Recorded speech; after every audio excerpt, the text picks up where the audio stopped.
축원합니다. 주님께서 우리의 삶의 주인 되심을 이 시간 인정하며 나아가게 하여 주시옵소서.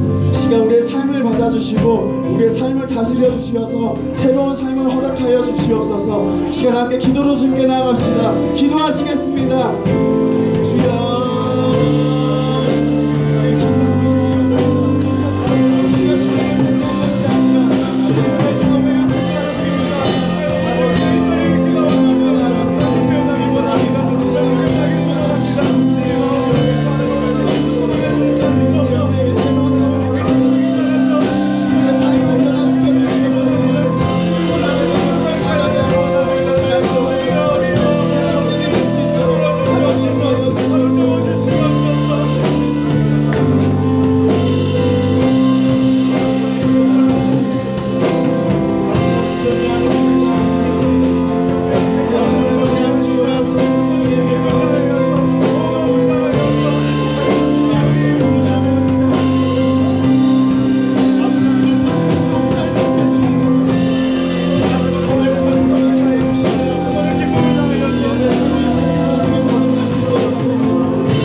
시간 청년들을 한자리로 모아 주님을 찬양하고 예배할 수 있도록 인도해 주시니 감사합니다. 주님, 지난주에 저희 청년부가 여호와께 돌아가자라는 주제로 동계 수련회를 준비하여 함께 예배를 드렸습니다. 한없이 저희를 사랑해 주시는 주님의 사랑을 다시 한번 알게 해주심에 감사하며 아멘. 다시 세상으로 나아갈 때에 그 사랑을 잊지 않는 저희 청년부가 되게 하시고 아멘. 말씀에 순종하며 말씀 따라 살아가는 저희가 되도록 청년들의 마음을 성령으로 채워주세요. 아멘. 주님, 청년부가 부흥을 위해 함께 기도하고 있습니다. 자리를 채우기보다는 먼저 저희 청년 하나하나의 마음이 하나님을 사랑하는 마음으로 가득 찰 수 있도록 주님께서 항상 함께 해주세요. 아멘. 주님, 말씀 시간입니다. 말씀을 듣기 전 저희의 마음의 문과 듣는 귀가 열리게 하시고 아멘. 오늘 말씀을 전해주시는 김동현 목사님에게도 주님이 항상 함께 해주셔서 건강과 목회 사역에 항상 은혜가 넘치게 해주세요. 아멘. 이 예배를 위해 보이지 않는 곳에서 헌신하는 청년들, 장로님, 목사님, 찬양팀에게도 주님이 축복 내려주세요. 아멘. 마치는 시간까지 항상 함께 해주실 주님을 믿으며 살아계신 예수님의 이름으로 기도드립니다. 아멘.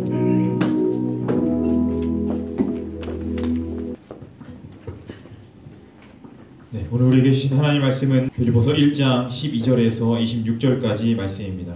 우리 함께 교독하며 읽도록 하겠습니다. 형제들아, 내가 당한 일이 도리어 복음 전파에 진전이 된 줄을 너희가 알기를 원하노라. 이러므로 나의 매임이 그리스도 안에서 모든 시기대함과 그 밖의 모든 사람에게 나타났으니 형제 중 다수가 나의 매임으로 말미암아 주 안에서 신뢰함으로 겁없이 하나님의 말씀을 더욱 담대히 전하게 되었느니라. 어떤 이들은 투기와 분쟁으로 어떤 이들은 착한 뜻으로 그리스도를 전파하나니 이들은 내가 복음을 변증하기 위하여 세우심을 받은 줄 알고 사랑으로 하나 그들은 나의 매임에 괴로움을 더하게 할 줄로 생각하여 순수하지 못하게 다툼으로 그리스도를 전파하느니라. 그러면 무엇이냐? 거칠으로 하나 참으로 하나 무슨 방도로 하든지 전파되는 것은 그리스도니 이로써 나는 기뻐하고 또한 기뻐하리라. 이것이 너희의 간구와 예수 그리스도의 성령의 도우심으로 나를 구원하게 이르게 하는 거로 나의 간절한 기대와 소망을 따라 아무 일이든지 부끄러워하지 아니하고 지금도 전과 같이 온전히 담대하여 살든지 죽든지 내 몸에서 그리스도가 존귀하게 되게 하려 하나니 이는 내게 사는 것이 그리스도니 죽는 것도 유익함이라. 그러나 만일 육신으로 사는 이것이 내 일의 열매일진데 무엇을 택해야 할는지는 나는 알지 못하노라. 내가 그 둘 사이에 끼었으니 차라리 세상을 떠나서 그리스도와 함께 있는 것이 훨씬 더 좋은 일이라 그렇게 하고 싶으나 내가 육신으로 있는 것이 너희를 위하여 더 유익하리라. 내가 살 것과 너희 믿음의 진보와 기쁨을 위하여 너희 무리와 함께 거할 이것을 확실히 아노니 내가 다시 너희와 같이 있으므로 그리스도 예수 안에서 너희 자랑이 나로 말미암아 풍성하게 하려 함이라. 아멘.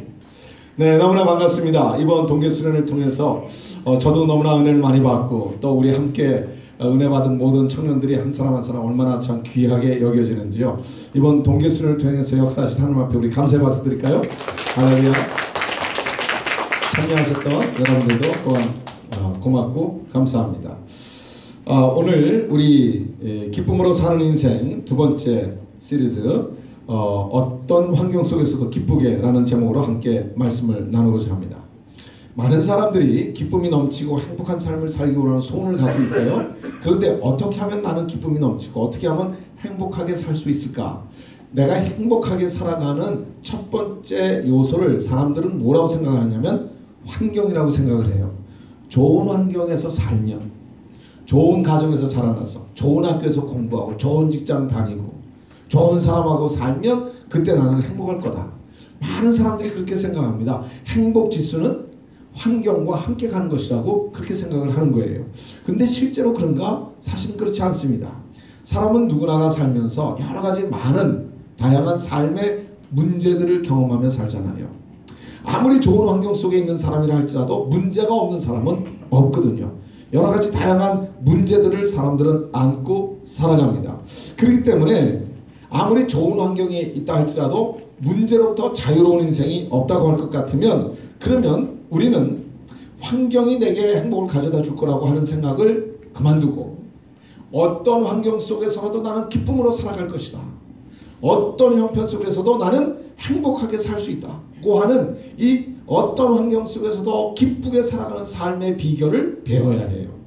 기쁨의 삶의 비결, 이건 굉장히 중요합니다. 어떤 형편 속에서 어떤 문제를 내가 안고 있다고 할지라도 우리는 결코 기쁨을 빼앗기지 아니하고 행복한 인생을 살아갈 수가 있거든요. 그 비결을 오늘 성경에서 우리들에게 가르쳐 주시고 있습니다. 사실 기쁨이라고 하는 것은 내적인 것이죠. 내 내면의 세계에서 이루어지는 것이잖아요. 그러니까 내 속에서부터 기쁨이 솟아나면 내 삶의 환경이 아무리 나를 짓누르고 내 삶의 문제가 나의 가는 길을 막는 것 같아도 내 속에서부터 우러나는 이 기쁨을 막을 길이 없지요. 그러니까 나는 남들이 보기에는 외적인 환경 속에서는 참 어려움이 많은 것 같고 문제가 많은 것 같아 보여도 그 속에서부터 넘쳐나는 기쁨과 행복을 안고 감사하면서 살아갈 수가 있게 되거든요. 그래서 바로 그 기쁨의 비결을 배우는 것이 참 중요합니다. 오늘 우리가 함께 빌립보서 1장의 말씀을 읽었는데 이 말씀 속에서 우리가 그 비결들을 배우게 돼요. 그 전에 먼저 우리가 이 빌립보서 1장의 배경을 좀 먼저 이해를 할 필요가 있습니다.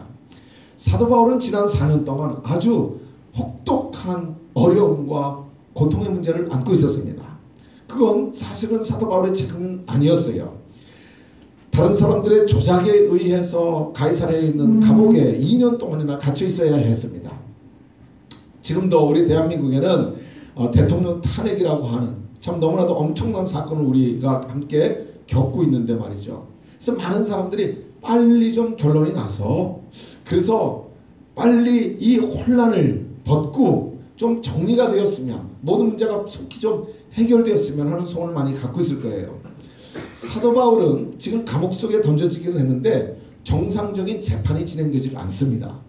그래서 계속해서 재판이 진행되려나 하면 또 보류가 되고 또 보류가 되고 그래서 이리저리 끌려다니면서 계속 이 사람 저 사람에게 신문만 받으면서 지금 정상적인 재판은 진행되지 않냐고 감옥에 갇혀있는 상황이었습니다. 그러다가 결국은 그 문제가 그곳에서 해결되지 아니하여 로마의 황제에게 보내서 로마의 황제의 최종 심판을 받도록 그렇게 진행이 되었어요. 그래서 이제 쇠고랑을 차고 죄수의 몸으로서 재판을 받기 위해서 로마로 가야 했습니다. 로마로 가는 배에 올라탔어요. 그리고는 로마를 향해 가던 중에 유라굴로라고 하는 엄청난 광풍을 만나게 됩니다. 그래서 그 풍랑 속에서 배가 산산조각이 나와버리고 맙니다. 겨우 생명을 건져서 배는 다 깨어진 상태로 멜리데라고 하는 작은 섬에 도착을 하게 돼요. 그곳에서 추운 겨울을 납니다. 그리고는 이제 다시 로마를 향한 배에 올라타고는 로마에 도착을 했어요. 로마에 도착하자마자 그는 죄수의 신분이었기 때문에 곧바로 감옥에 던져져야 했습니다. 그리고 재판을 받고 처형을 당하기까지 2년이라는 세월을 더 로마의 감옥에서 지내야 했습니다. 로마의 감옥에 갇혀있는 동안에 하루 24시간 끊임없이 군인들이 계속해서 교대로 와서 사도 바울을 감시하고 있었습니다. 사도 바울에게는 아무 자유가 없었어요. 그렇다면 그 오랜 세월 감옥 생활을 하고 또 이제 아무 죄도 없이 죄수의 신분으로 로마에 끌려가자마자 또 감옥에 던져져서 아무런 자유도 없이 계속해서 감옥 생활을 하면서 감시받아야 하는 이 사도 바울에게 어찌 기쁨이라는 단어가 어울리겠어요? 그런데 놀랍게도 그런 환경 속에서 그런 형편 속에서 사도 바울은 뭐라고 고백하는지 아십니까? 빌립보서 4장 4절을 볼까요? 우리 같이 한 목소리를 읽겠습니다. 주 안에서 기뻐하세요. 여러분 기뻐하세요. 지금 사도 바울이 감옥에 갇혀 있으면서 감옥 밖에 있는 사람들을 향하여 선포하는 거예요. 나는 비록 감옥 안에 있지만 나는 너무나 기쁩니다. 나는 감옥 속에 갇혀있는 이 어려운 형편 속에 있지만 그러나 나는 너무 기쁩니다. 그러니 여러분들도 기쁘게 살아가세요. 지금 사도 바울은 그렇게 고백하고 그렇게 선포하는 거예요.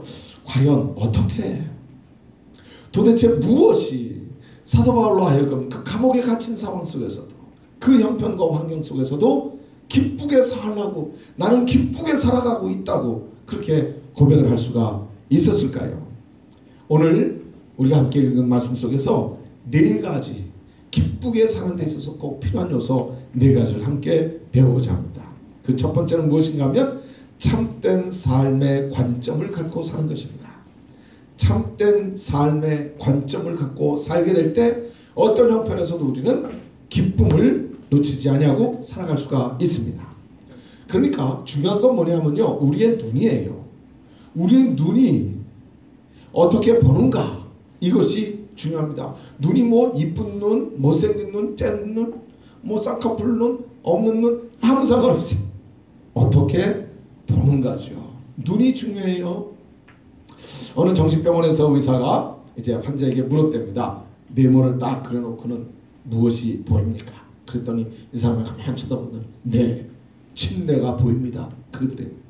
그래서 이제 이번에는 의사가 동그라미를 딱 그려가지고서는 보여줬답니다. 무엇이 보입니까? 그랬더니 네, 동그란 침대에서 남녀가 흥분된 모습으로 있는 게 보입니다. 그러더래요. 그 다시 이제 의사가 네모를 다시 그려서 이번엔 뭐가 보입니까? 그랬더니 남녀가 지금 뒤엉켜서 그러고 있네요. 그래서 이 의사가 너무나 어처구니가 없어서 아니 도대체 당신은 뭘 보여줘도 그렇게 음탕한 생각만 하십니까? 그랬더니 그 환자가 오히려 의사한테 그랬다잖아요. 아니 선생님 왜 내게 그렇게 음탕한 그림만 보여주시면서 그런 말씀을 하십니까? 그러더래잖아요. 그러니까 뭘 보여주는지 그건 중요하지 않다고요. 무엇이 보이는가가 중요한 게 아니에요. 보는 눈이 중요한 거예요. 눈이 그리 되어 있으면 뭘 보여주는지 그렇게 보는 거죠. 우리의 삶의 환경을 내가 어떤 눈으로 보는가예요. 내 삶의 환경이 어려운 것으로 보여지고 그래서 그 보여지는 것에 매여서 살아가면 결코 우리는 기쁨이 충만한 삶을 살 수가 없습니다. 그러나 내 삶의 환경이 어떻든지 간에 내 삶의 관점이 바로 세워져 있으면 참된 삶의 관점을 가지고 살아가면 그러면 어떤 환경에서도 우리는 기쁨이 충만한 행복한 삶을 살 수가 있게 됩니다. 그런데 이 삶의 관점은 무엇으로부터 형성이 되는가? 오늘날 수많은 외적인 요인들로 이 삶의 관점이 형성이 돼요. 주로 매스컴의 영향을 받는 경우가 오늘 현대인들에게 너무나 많습니다. 그런데 매스컴은 얼마나 진실을 담고 있는가, 진리를 담고 있는가, 우리는 정말 질문해 봐야 됩니다. 세상의 헛된 것으로부터 영향을 받아 잘못된, 참되지 아니한, 진실하지 않은 삶의 관점을 딱 갖고 있게 되면 그 다음에 보여지는 모든 것이 나를 힘들게 만들고 불행하게 만들고 어렵게 만들고 기쁘게 살지 못하게 만드는 것이 되어버리고 말아요. 그러나 하나님의 말씀, 그 말씀이 나의 삶의 관점을 형성하게 되면, 말씀에 따라 삶의 관점을 갖게 되면 그때부터 보는 눈이 바뀌어지는 거예요. 어떤 환경이 와도 그 속에서 기쁨으로 행복한 승리의 삶을 살 수가 있게 될 것입니다. 그러므로 문제를 안고 사는 게 더 이상 문제가 아닙니다. 그 문제를 어떻게 보느냐, 그게 문제입니다. 사람마다 사실 생각해 보면요, 문제의 차이는 그리 크지 않습니다. 문제와 환경을 바라보는 눈, 그것이 사이쓰는 우리의 삶의 차이를 가져오는 거예요. 오늘 읽은 말씀을 보게 되면 사도 바울은 어떻게 환경을 바라보고 있었나, 그에게 주어진 환경을 어떤 관점으로 보고 있었나 우리는 확인할 수가 있게 됩니다. 12절의 말씀을 보십시다. 우리 함께 한 목소리를 읽겠습니다. 사랑하는 형제들이여,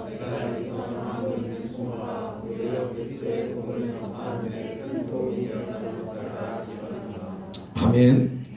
큰 도움이 되었대요. 뭐가? 여기서 당하고 있는 수모가, 지금 감옥에서 당하고 있는 수모가 오히려 큰 도움이 되었다고 지금 고백하고 있습니다. 무슨 뜻이죠? 사도 바울은 그의 마음속에 일찍부터 간절한 소원이 한 가지 있었어요. 로마에 가서 복음을 전하는 것입니다. 로마는 당시에 모든 길은 로마로 통한다. 세계의 수도거든요. 사도 바울은 로마 시민권을 갖고 있었잖아요. 그래서 그 로마에 가서 복음을 전하는 간절한 소원을 갖고 있었어요. 그래서 로마에 가기 전에 이미 거기서 예수 믿는 사람들이 있다는 사실을 알고 로마 성도들에게 보내는 편지를 쓰죠. 그게 바로 로마서거든요. 로마인들에게 편지를 보내면서 그곳에 가서 복음을 증거하기를 원하는 간절한 소원을 품게 됩니다. 아마도 사도 바울의 마음속에 그런 소원이 있었을런지 모르겠어요. 로마에 들어가게 될 때 그곳의 성도들로부터 환영을 받으면서 대대적으로 로마에는 콜로세움이 많잖아요. 대형 경기장들이 많잖아요. 그곳에 그냥 수천 수만이 함께 모여서 춤을 추며 그렇게 복음을 증거하는 그런 꿈을 꾸었을런지도 모르겠어요. 그러나 그의 소원과는 상관없이 그는 오늘 지금 죄수의 몸으로 로마에 들어갑니다. 아무에게도 환영받지 못합니다. 로마에 들어가자마자 감옥에 던져지게 되었습니다. 그런데 놀라운 것은요, 그 로마의 감옥에 사도 바울이 갇혀있는 동안 로마 황실의 군인들이 계속해서 교대로 지금 사도 바울을 감시하기 위하여 감옥을 지키는 거예요. 지금 비록 사도 바울은 감옥에 갇혀있지만 그것에서 아무것도 할 수 없는 줄 알았는데 놀랍게도 로마의 군인들이 계속해서 사도 바울을 감시하기 위해 교대로 조를 짜서 계속 감옥을 찾아옵니다. 그때 당시 그 군인들 가운데는 황실의 경원으로 발탁이 되고 그리고 장차 황실에서 영향을 끼치는 그런 아주 엘리트 그룹들이 많이 있었어요. 그 로마 황실의 엘리트 무관들이 계속해서 바울을 찾아오는 거예요. 그래서 바울은 자기에게 찾아오는 그 군인들에게 로마 황실의 핵심부에 있는 그들을 향하여 복음을 전할 수 있었어요. 계속해서 예수님을 증거했습니다. 그래서 따박따박 찾아오는 사람들에게 복음을 전하고요. 그들은 도망갈래야 갈 수도 없고요. 사도 바울을 쫓아낼 수도 없고요. 그래서 찾아오는 그들을 향하여 영락없이 복음을 계속해서 증거할 수 있었어요. 그래서 지금 사도 바울은 뭐라고 고백하는 거죠? 내가 여기서 당하는 이 수모가 오히려 큰 도움이 되었습니다. 무엇을 위하여? 복음을 전하는 일을 위해서는 너무나도 큰 도움이 되었습니다. 그러니까 지금 사도 바울이 자기 삶의 환경을 보는 그 관점을 우리가 여기서 깨달을 수 있잖아요. 아, 나는 지금 감옥에 던져져서 아무것도 할 수가 없게 되었구나. 이 감옥에 갇혀서 내가 무엇을 하랴? 내가 로마에 그렇게도 복음을 증거하기를 소원했건만 하나님은 도대체 뭐 하시는 거예요? 나를 이렇게 감옥 속에 던져넣어서 아무도 만날 수 없고 아무에게도 복음을 전할 수 없고, 그래서 기쁘지도 않고 불행하다는 생각을 안고 그리고 포기하면서 사는 게 아니잖아요. 그의 삶의 관점은 그의 삶의 환경을 새롭게 해석하는 거예요. 사랑하는 우리 청년 여러분, 여러분의 삶의 관점이 성경으로 형성이 되어져서 성경에 입각하여 삶의 관점이 세워져서 그래서 여러분들의 삶의 환경을 새롭게 해석하는 은혜가 있게 되길 주의 이름으로 축복합니다. 아멘. 아멘이 이 정도 나오면 안 돼요. 아멘 이 정도 나오면 그냥 안 할 거야 이제 앞으로. 아니지, 내가 환경을 이렇게 보면 안 되겠네. 아멘을 시원찮게 하는 이 환경조차도 내가 이제 앞으로 뜨겁게 하느라 이렇게 봐야 되겠네. 아멘. 아멘. 그래요. 그래서 사도 바울은 감옥에 있지만은 그 환경 때문에 눌리지 않는 거예요. 왜? 삶의 관점, 그의 눈이 다르니까 말이죠. 그래서 우리가 잘 아는 로마서 8장 28절에 이 위대한 고백을 할 수 있는 거예요. 우리 함께 읽을까요? 우리는 하나님을 사랑하는 사람들, 모든 일이 서로 협력해서 서로를 이룬다는 것을 압니다. 아멘. 그는 알았어요. 사도 바울은 분명히 알고 있었어요. 뭐죠? 모든 일이 감옥에 갇혀있는 일까지도 포함해서 내게 일어나는 모든 일이 서로 협력하여 하나님의 큰 뜻을 이루시고 하나님의 최선을 만들어낼 것이다. 사도 바울은 알고 있었어요. 그 안다고 하는 것은 머리로 하는 게 아니라 그의 삶의 체험으로 알았기 때문에 이렇게 담대하게 고백을 하는 거예요. 우리 사랑하는 젊은이 여러분, 여러분들의 삶의 환경 속에서 여러분들을 힘들게 만드는 조건들이 참 많을 겁니다.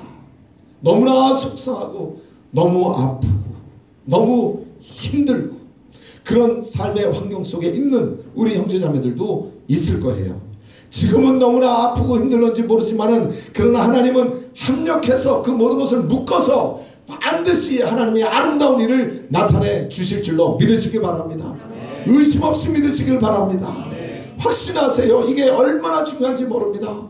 저도 제 지식으로 목사이기에 말하는 게 아니고요, 제 삶의 경험을 통해서 제 삶의 체험을 통해서 정말 눈꼽만치도 의심 없이 여러분에게 담대하게 선포합니다. 모든 일을 협력하여 하나님의 아름다운 일을 이루시게 될 것입니다. 그러므로 우리 여기서 중요한 첫 번째 교훈을 깨달아요. 모든 문제의 배후에는 하나님의 목적이 있다는 사실입니다. 모든 일의 배후에는 하나님의 목적이 반드시 있어요. 그러므로 우리는 눈을 떠서 그 하나님의 목적을 봐야 돼요. 우리 눈을 떠서 지금 하나님이 그 문제 뒤에 계시는 그 하나님을 볼 수 있어야 돼요. 색안경을 잘못 쓰면요, 온 세상이 다 시커멓게 보일 수밖에 없습니다. 안경을 집어 던지면 다시 밝게 보이는 거죠. 어떤 환경 속에서도 기쁘게 사는 비결은 나의 삶의 환경을 바라보는 삶의 관점에 따라 결정되게 되어 있습니다. 여러분의 눈이 복을 받은 눈이 되시길 주님의 이름으로 축원합니다. 두 번째, 삶의 참된 우선순위를 세우셔야 돼요. 순서가 정해져 있어야 돼요. 우선순위가 먼저 바르게 세워져 있어야 합니다. 그래야 어떤 환경 속에서도 기쁘게 살아갈 수가 있어요. 내 삶에 문제가 찾아오고 내 환경 속에 어려움이 오게 되면, 그러면 정말 무엇이 중요한지 무엇이 덜 중요한지, 시시한 것인지 아무것도 아닌 것인지 이게 분간이 되지 않을 때가 참 많이 있어요. 사람 마음이 힘들게 되잖아요. 그러면 중요한 건 놓치고요, 시시한 거 그거 붙들고 그러고 있게 될 때가 참 많습니다. 우리의 마음이 오히려 허망한 것들을 붙들고 있게 될 때가 참 많이 있어요. 어려움에 처하게 되면, 그러면 먼저 중요한 것이 있는데 순서를 정할 수 있어야 돼요. 순서를 알아야 돼요. 어리석은 사람은 사소한 것에 목숨 걸고 사는 거거든요. 문제 하나 풀고 나면 또 다른 문제에 봉착할 수밖에 없어요. 왜? 시시한 거 거기 쫓아가서 그 문제를 풀려고 애를 써봐요. 풀릴런지 모르지만 중요한 문제가 닥쳐오죠. 덮쳐오지요. 중요한 걸 붙들고 실험을 해야 되는데 그냥 당장 눈앞에 보이는 문제 이거 하느라고 그러니까 또 다른 데서 문제는 또, 그래서 문제만 쫓아다니다가 문제에 가득하여, 그래서 한없이 불행하고 나는 왜 사는 게 이러냐, 그렇게 스스로 불행한 자로 스스로 자인하면서 살 수밖에 없는 불쌍한 인생이 되고 맙니다. 문제를 쫓아다니면서 살지 마세요. 바른 순서를 따라서 살아가셔야 합니다. 그러므로 먼저 바른 삶의 순서가 세워져 있어야만 합니다. 오늘 성경 말씀에 보니까 사도 바울은 지금 죄도 없이 감옥에 갇히게 되었죠. 그런데 설상가상으로 말이죠, 이 감옥에 갇혀있는 사도 바울을 향하여 욕하는 사람들이 있었어요. 비난하고 비판하는 사람들이 있었어요. 우리도 우리 함께 이렇게 신앙생활을 하지만은요, 때로는 교회 안에서도 이런 일들을 경험하게 될 때가 종종 있습니다. 우리를 향해서 오해하고 욕하고 비난하는 사람들이 있어요. 그래서 어느 날 쫓아, 목사님 난 더 이상 도무지 못해 먹겠습니다. 왜 그러냐고 하니까, 아니 글쎄요, 누가요 이렇대요 저렇대요. 아니 제가 언제 그랬다고, 속상해서 나 못해 먹겠습니다.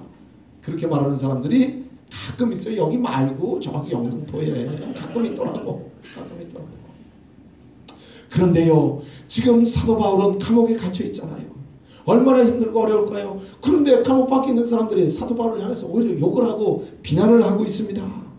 그런데 그 비난을 받은 것 때문에 사도 바울은 그의 영혼 깊은 곳에서 솟아나는 기쁨을 빼앗기지 않습니다.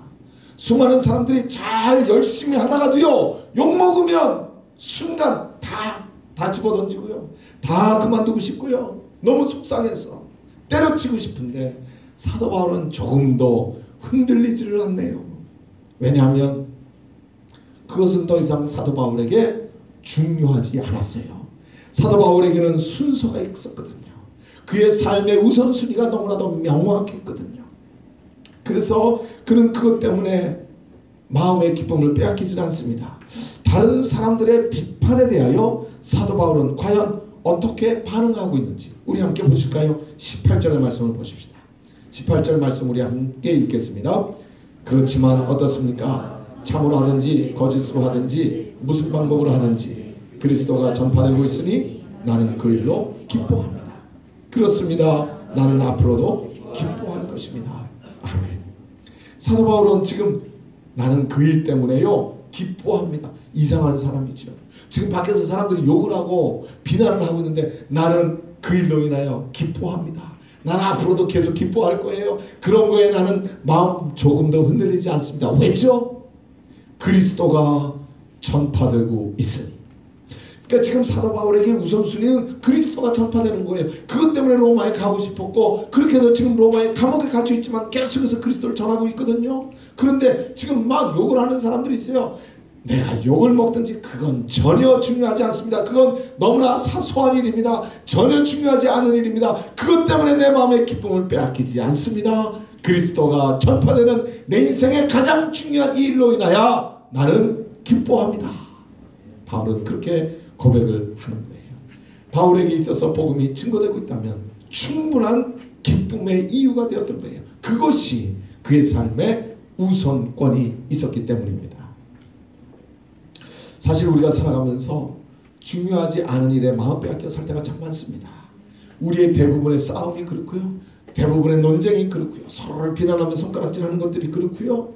다 별로 그리 중요하지 않은 것, 그저 시시한 것들, 그것에 매여서 그래서 기쁨 다 잃어버리고 스스로 불행하게 살아가는 거예요. 어느 부부가 있었답니다. 오랜 세월 동안 가난하게 월세방 살면서 고생했대요. 그런데 그래도 둘이서 한마음이 되어서 열심히 노력하고 돈을 모아서 저축해가지고는 그래서 이제 새 집으로 이사를 하게 됐답니다. 얼마나 좋았겠어요. 새 집으로 이사를 하게 되니까 가구가 필요하지 않겠어요. 그래서 이제 소파를 사고죠.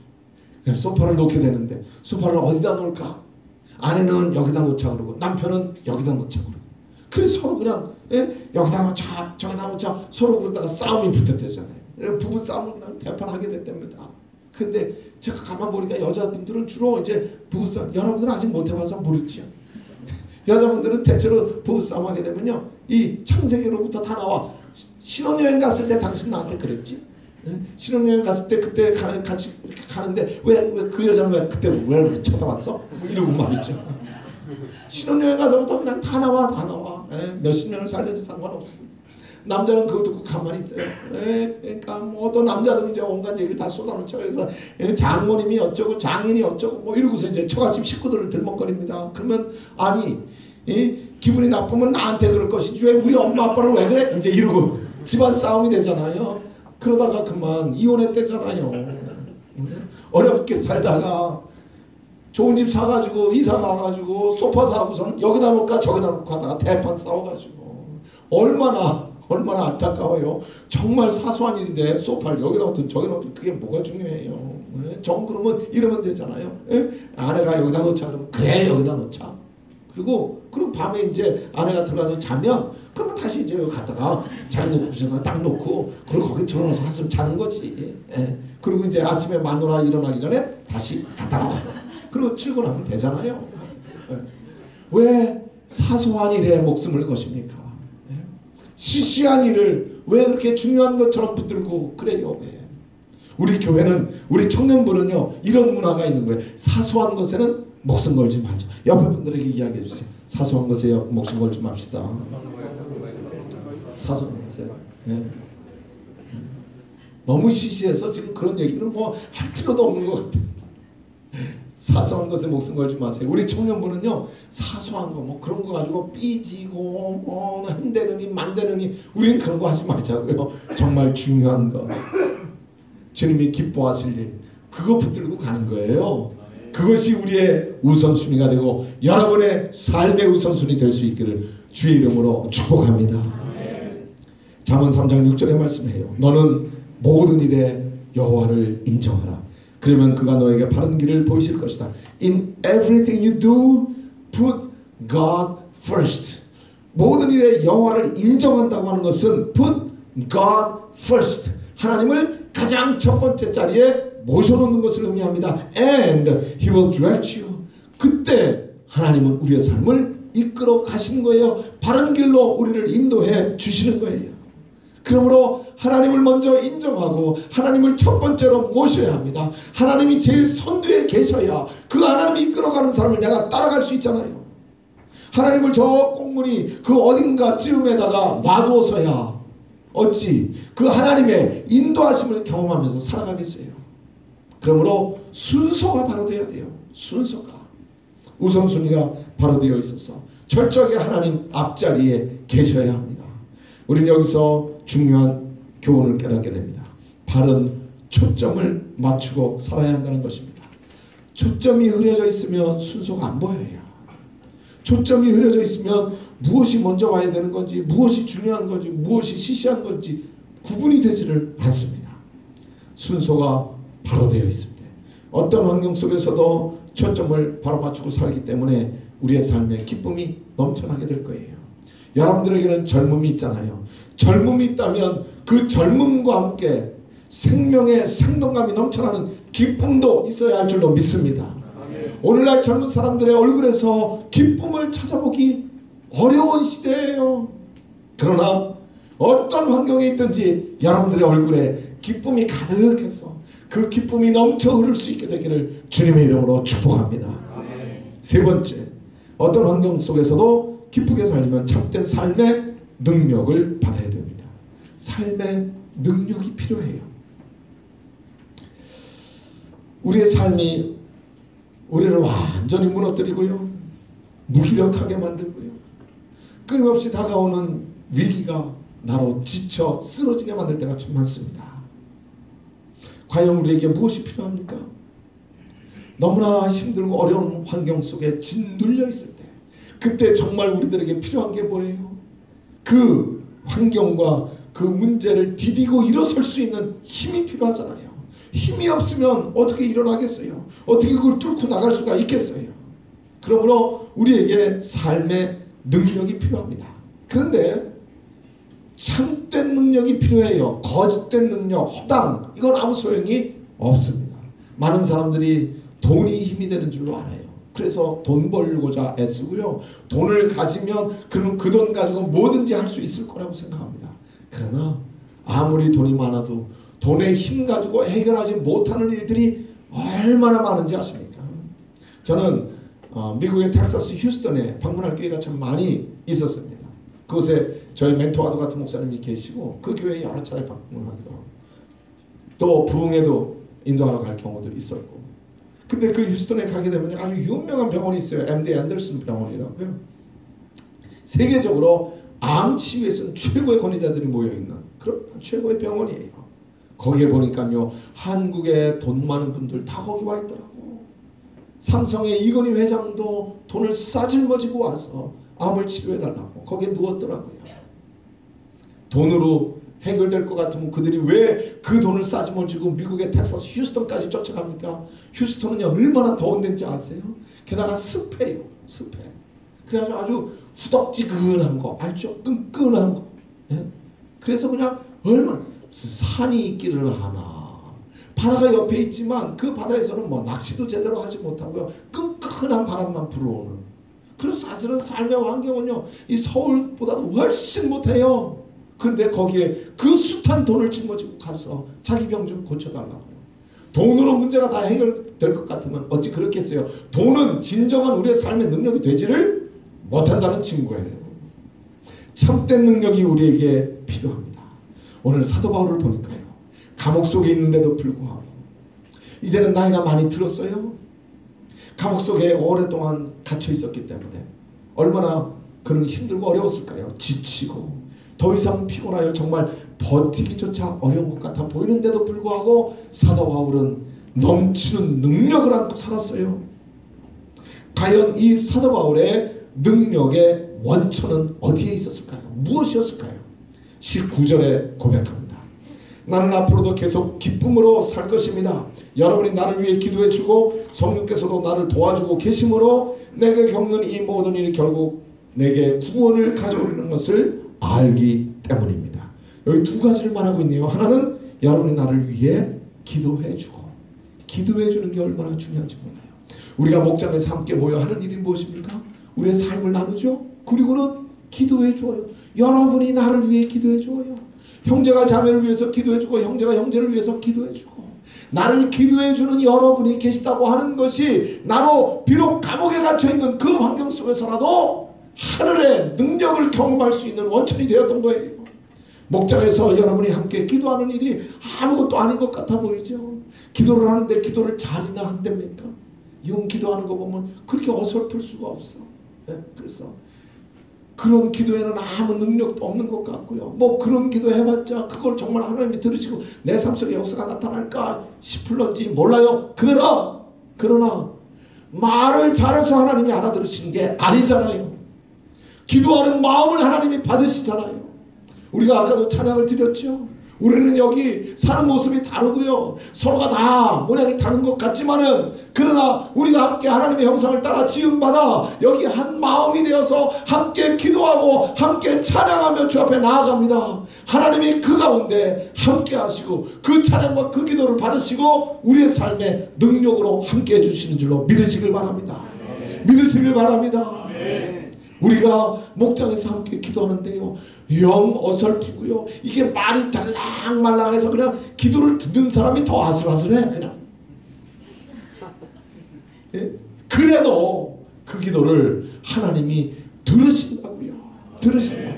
여러분이 간절한 믿음으로 함께 아멘 해보십시오. 여러분이 나를 위해 기도하는 것이 하나님 앞에 상달되어 내게 능력이 되는 거예요.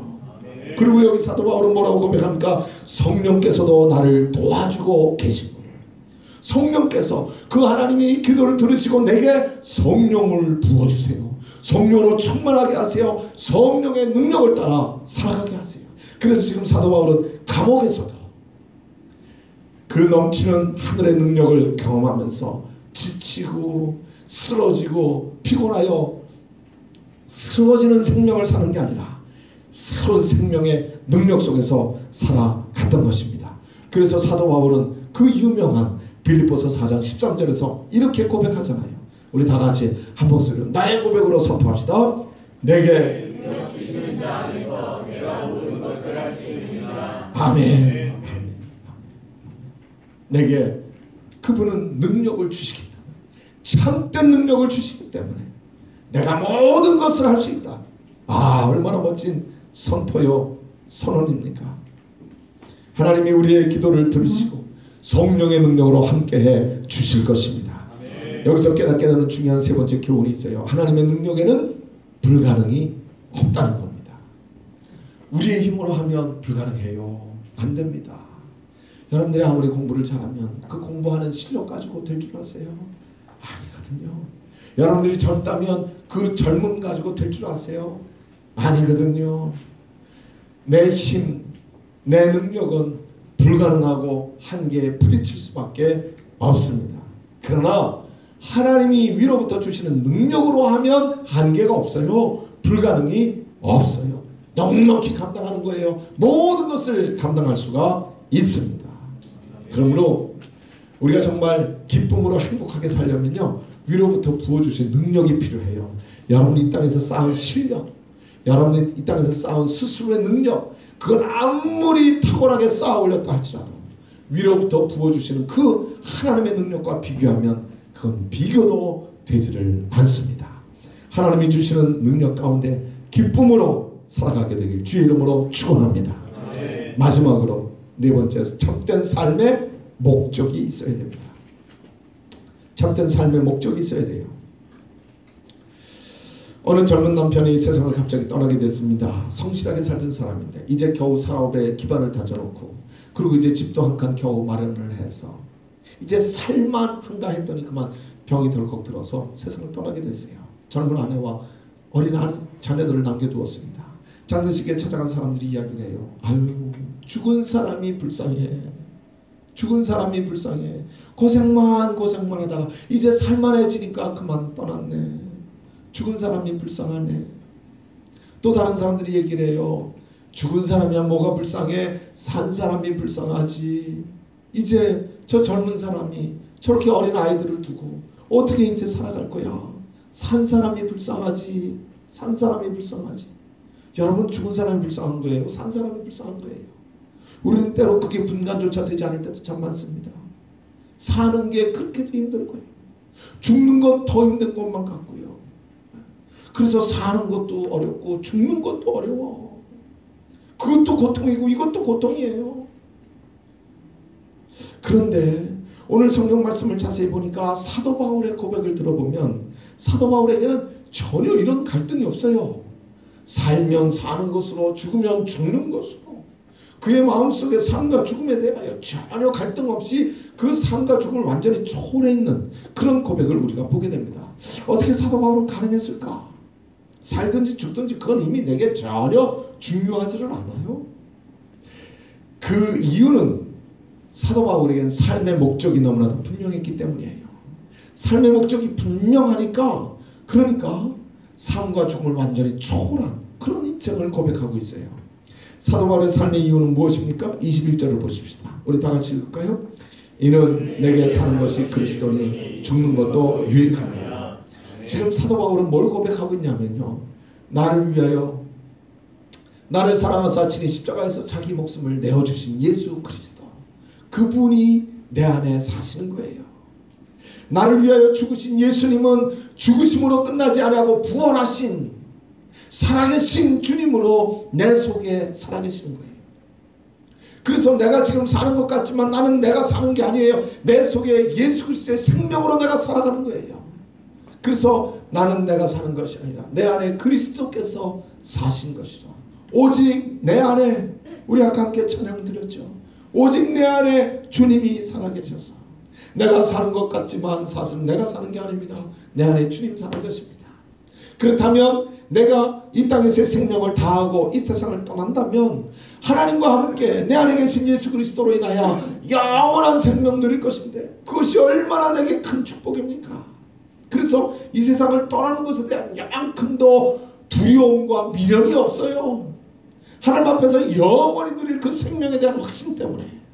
그런가 하면 하나님이 내 생명을 두셔서 이 땅에 둘 것 같으면, 그러면 내 안에 계신 예수 그리스도와 함께 나는 살아가면서 복음을 전하는 게 그 영혼을 살리면서 그 사람들을 위하여 살아가는 거예요. 그것이 내게 얼마나 복된 일인지 몰라요. 그래서 사는 것도 내게 유익하고요, 하나님이 데려가시면 그것도 내게 축복이고요. 그래서 삶과 죽음을 초월한 사도 바울의 위대한 고백이 이루어지는 것입니다. 오늘날 얼마나 많은 사람들이 죽음 앞에서 벌벌벌 떨어요. 죽음 앞에서 암이래. 그러면 암이래. 암이 뭔데? 죽는 거지. 암이래. 그러면 감기래. 그러면 그래요. 안 그러잖아. 안 그러잖아. 감기래. 그럼 아무것도 안 치는 것 같은데 암이래. 그럼 그런다고요. 아빠가 암이래. 그러면 눈물 쏟잖아. 왜? 암은 죽음과 연결되어 있으니까요. 우리가 그렇게 죽음 앞에서 아무것도 아닌 존재를 벌벌벌벌 떨면서 죽음의 공포 앞에서 아무 소수물 책임 그런 인생을 살잖아요. 그래서 그냥 사람마다 건강 별의별 걸 다 먹어. 별의별 걸 다 먹어. 아무튼 건강 때문에. 그런데 지금 사도 바울은 그 삶과 죽음을 뛰어넘어 있습니다. 왜? 그가 사는 이유가 너무나도 분명했고 그의 삶의 목적이 너무나도 분명했기 때문에, 내 안에 예수 그리스도 때문이라. 이 위대한 고백이 여러분의 고백이 될 수 있길 축복합니다. 여러분의 관심사가 뭐예요? 오늘 전날 여러분들이 제일 관심하는 일이 과연 뭐예요? 인터넷을 뒤지다가 눈이 확 들어와서 그래서 또 클릭하게 되는 게 과연 뭐예요 도대체? 뭐가 내 눈을 끕니까? 무엇이 내 관심을 끌고 가는 것입니까? 돈 좀 더 버는 거요? 좀 더 이뻐 보이고요? 좀 더 사람들에게 인정받고요? 그것이 우리의 최고의 관심사가 되어서 살아가는 건 아니에요. 여기 사도 바울의 고백을 다시 들어봅시다. 빌립보서 3장 13절로 14절. 형제들아, 나는 아직 내가 잡은 줄로 여기지 아니하고 오직 한 일, 즉 뒤에 있는 것은 잊어버리고 앞에 있는 것을 잡으려고 표대를 향하여 그리스도 예수 안에서 하나님이 위에서 부르신 부름의 상을 위하여 달려가노라. 이제껏 그의 인생을 통해서 무엇이 이루어졌든지 공로가 있든지 사람들로 인정을 받든지 전혀 그런 건 중요하지 않았어요. 다 뒤로 하고, 그리고 이제 내 앞에 있는 표대를 향해서 하나님이 부르신 그 부름의 상이 있는데 그것을 향해서 지금도 달려가는 사도 바울의 고백입니다. 우리가 여기서 발견하게 되는 아주 중요한 네 번째 교훈이 있어요. 참된 기쁨을 얻는 비결이 이 속에 담겨져 있어요. 기쁨을 영어로 뭐라 그러죠? Joy, J-O-Y 잖아요. 그 joy라고 하는 세 글자 속에서 우리는 비결을 찾아낼 수가 있어요. 첫 번째 J는 Jesus first. Jesus first. 두 번째 others second. 두 번째는 others, 다른 사람들이에요. 그리고 yourself third. 나는 세 번째, 제일 마지막이에요. 그때 J-O-Y 순서가 딱 정해지면서 기쁨이 충만한 삶을 살 수가 있어요. 지금 사도 바울은 Put God first, 예수 그리스도가 첫 번째입니다. 그리고 하나님이 내게 생명 주셔서 이 땅에 주셨다면 다른 사람들의 영혼을 살려내고 그 영혼을 구하고 저들로 예수 그리스도의 제자가 되어 살아가게 하는 그 복된 일을 위해서 쓰임받는 게 너무나도 신나는 거예요. 감옥에 갇혀있든지 이런 건 전혀 중요하지 않아요. 그것 때문에 내가 지금 고생하고 있는 건 힘든 거 그런 건 전혀 중요하지 않아요. 나로 인하여 저들의 영혼이 살고 저들이 하나님의 영원한 생명을 경험하고 그래서 사도 바울은 너무나 살맛이 나는 거예요. 그리고 자기 자신은 맨 마지막에 있습니다. 그때 순서가 정해지니까 joy, 참된 기쁨이 충만한 삶을 살게 되는 거죠. 한번 이 시간 우리 스스로 돌아봅시다. 지금 내가 처해 있는 삶의 환경, 내가 지금 겪고 있는 삶의 문제, 나는 어떻게 바라보고 있나? 하나님의 눈으로 보는가 아니면 내 자신의 눈으로 보는가? 나는 문제를 보면서 스스로 낙심하고 있는 건 아닌가? 그 문제의 배후에 계신 하나님을 보고 있는가? 그 문제의 배후에 있는 하나님의 목적이 숨어 있다는 사실을 나는 붙들고 있는가? 이 문제를 이길 수 있는 능력을 나는 어디에서 구하는가? 이 문제와 이 환경을 이겨낼 수 있는 능력을 하나님께 구하는 여러분들이 되시길 바랍니다. 그러면 내게 능력 주신 자 안에서 어떤 형편에 있든지 어떤 환경에 있든지 기쁨이 충만한 삶을 살게 될 줄로 믿습니다. 우리 시간 함께 찬양하고 기도하는 시간 갖도록 하죠. 내게 능력 주시는 자 안에서 내가 모든 것을 할 수 있네. 사도 바울의 고백을 우리도 함께 합시다. 찬양팀 앞으로 나오세요. 우리 같이 찬양하죠. 어떤 형편과 어떤 환경 속에서도 나는 기쁨의 비결을 배우고 이 기쁨의 비결을 따라서 능력의 주 예수 내 안에 오늘도 부활하셔서 살아계신 그 능력의 주님 붙들고 그 능력의 주님과 함께 어떤 형편과 환경 속에서도 기뻐하며 살리라. 우리 함께 찬양하고 그리고 뜨겁게 기도하는 시간 갖도록 하겠습니다.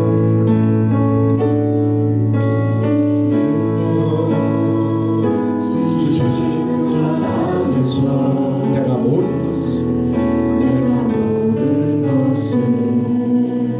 할 수 있는 어떤 형편과 환경 속에서 내가 기쁨의 비결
감사합니다. 능력의 주 예수 내 맘에 계시네. 능력의 주님이 내 안에 계셔서 위로부터 구원주시는 그 능력으로 살아가게 하셔서 감사합니다. 내 삶의 문제와 환경 아무리 어렵다고 할지라도 어떤 형편 속에 있다고 할지라도 우리는 기쁨을 빼앗기지 않고 그 기쁨의 비결을 붙들고 주를 찬양하며 영광 올려드리며 살아가게 되는 시게 하심을 진심으로 감사합니다. 오 주여 내게 능력 주신 자의 생각을 모든 것을 알 수 있습니다. 더 이상 세상에서 실패가 지쳐서 쓰러지고 무너진 인생 공경차 살게 하게 주시옵시고 다른 삶의 관점을 가지고 어떤 문제가 다가온다고 할지라도 그 배우고 계신 하나님을 보게 하여 주시옵시고 주여 내 삶의 순서가 바로 정해져서 하나님 가장 먼저 하나님 가장 먼저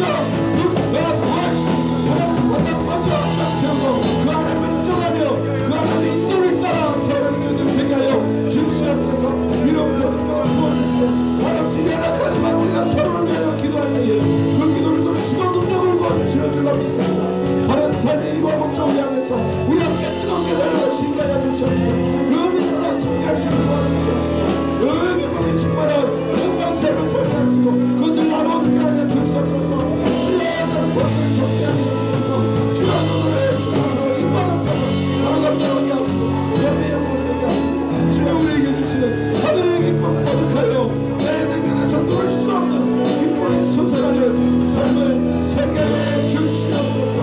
모든 우리 얼굴에 기쁨이 넘쳐나게 하시고 감사와 감격이 충만한 삶을 살아가게 하여 주시옵소서. 감사합니다. 주시옵소서. 능력의 주 예수 내 맘에 계시네. 내 맘에 살아계십니다. 계시네. 살아계신 주 살아계신 예수 예수 내 맘속에 계십니다.